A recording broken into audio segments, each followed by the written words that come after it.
Probably the pig fat, the straight pig fat, eating it on a piece of bread. That was very different.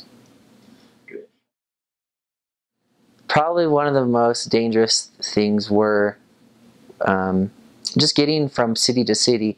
You'd have these bus drivers weaving in and out of lanes on these two-way highways, weaving in and out of traffic and passing cars, and there would be a lot of accidents we'd see alongside the road just because people were careless about just driving. So I think driving, in a sense, in a bus, just trusting someone in your life, was pretty dangerous. It was pretty scary.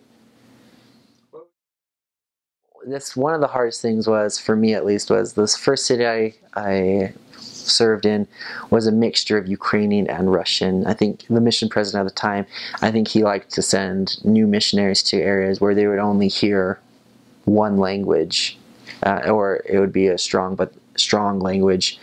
But for me, I felt like half the people, first off, when I went there, I had no idea what people were saying just because I was fresh to the country. But the city where I was serving in was called Khmelnytsky, and there would be a ton of Ukrainian and a ton of Russian. And I just remember my trainer said, okay, whatever word you don't hear, or whatever words you hear and you don't understand, just write them down. And so I remember we were talking to a member, and he was talking, and he said a word, говорит. He said the word to talk, and so he said говорит. I thought, oh, говорит, I've never heard that word before, and so I write it down. And afterwards, I talked to my trainer, and I said, what does this word mean? He says, oh, that means to talk, but he has a Ukrainian accent, where Ukrainians, they don't say their guz, they say them as huz. And so I thought he was saying a completely different word, and I thought, oh my goodness, how am I going to understand not only one language, but I have to understand that people are speaking another language when they sound just like each other.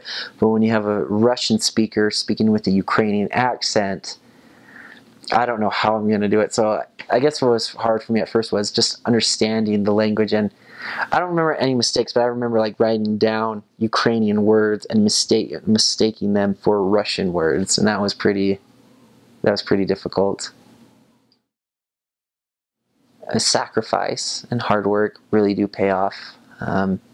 Just in a secular viewpoint, just learning Russian. If you were to tell when I talk to people at school, and they say I lived in the country for 2 years and I spoke this really difficult language, they just think, wow, like that is so incredible, you speak so well. And looking back on it, just hard work pays off if you just do a little bit every day. And learning a language, it's little by little you can master it, you can understand it, you can speak a different language. And so hard work, I think, really does pay off. -40, and it was very hot and humid. That's all I can say, is hot and humid. It was wearing a tie, it's awful. This was something that I first learned about before I started my mission. A boy in my ward also went to the exact same mission as me, and his mom said to me, people are going to hate you.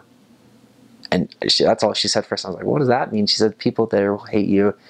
I thought, well, why is that? What does that mean? She says, because you smile a lot. You're just a happy-go-lucky boy, and people there aren't happy on the streets. They're happy in their homes and all that, but on the streets, when you first meet them, they have a straight face. They are very serious. They don't really open up to strangers. And so I think at first, just talking to people and just smiling, there would be a lot of people saying, why are you smiling? And like, again, like, do I know you? And they'd be very negative at first just because they didn't know me. And so I think just as Americans, we're really open with people, and it's vice versa. They're not open at first, but then they are. So it was hard talking to people and just being myself and smiling, and we would get looks just because I was smiling. So that was really hard. If you learned a language, spoke a different language, to keep practicing it. I've talked with missionaries that served in my mission, how they have, passed a test at school, they get credits, and then that's it. They don't learn anymore about their language, and it's sad they forget a lot of it. And for me, I'm still taking classes at school, and it may be a little bit easier, but it's just that practice of being involved with the language, and just to keep it up. Just don't lose. That's a gift from God, giving you the ability to speak with another group of people, and it's a shame to look at people that just lose that ability.